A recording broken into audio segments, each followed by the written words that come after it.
आप प्रायः देखेंगे इस कलयुग में लोग अल्प आयु में ही मृत्यु को प्राप्त हो जा रहे हैं। और इससे 100-200 वर्ष पीछे जाएंगे आप तो कोई भी व्यक्ति उठा के देखिएगा, 90% व्यक्ति आरोग्य रहते थे, उनके पास कोई रोग नहीं रहता था।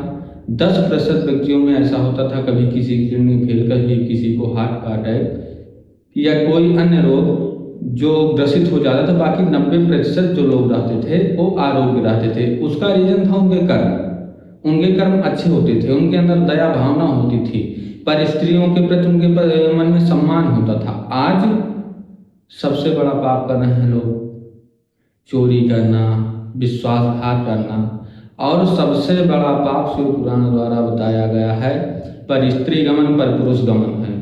जो दूसरों की स्त्री के साथ संसर्ग करते हैं या जो स्त्री दूसरे पुरुषों के साथ संसर्ग करती है वो सबसे बड़ा पाप का भागीदार बन जाता है, और ऐसा करने वाला अकाल मृत्यु को प्राप्त होता है।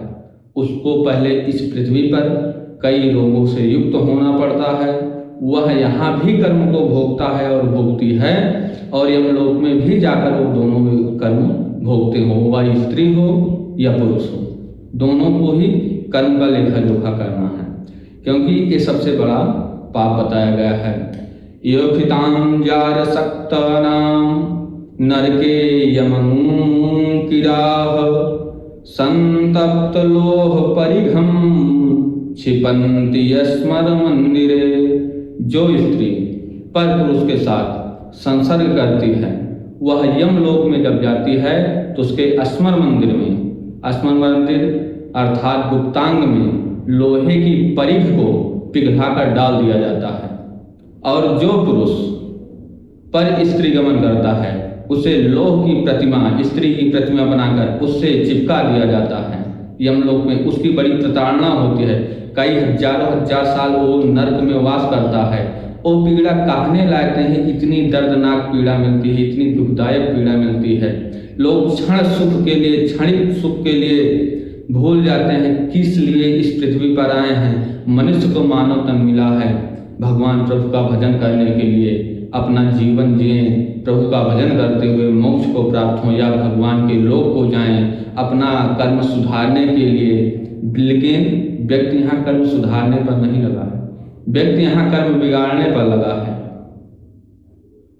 व्यक्ति को ये नहीं पता है कि कितना दिन उसे इस पृथ्वी पर रहना है, कितना दिन नहीं रहना है, फिर भी वो आगे की ही सोचता है, किसके साथ पाए क्या छल कर दे, किसका क्या पाए ले ले, कामी भी हो जा रहे हैं।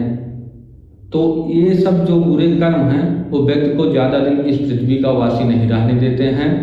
इसलिए कर्मों को सुधार लीजिए। कर्म अगर बुरे रहेंगे तो आप ज़्यादा दिन तक इस पृथ्वी पर वास नहीं कर पाएंगे। ये मैं नहीं कह रहा हूँ, यह शिव पुराण ही कह रही है, और इसके अनुसार जो व्यक्ति चलता है पुराणों के अनुसार वो यहाँ भी सुख भोगता है और परलोक में भी सुख भोगता है, और अंतगत उसे मोक्ष की प्राप्ति हो जाती है।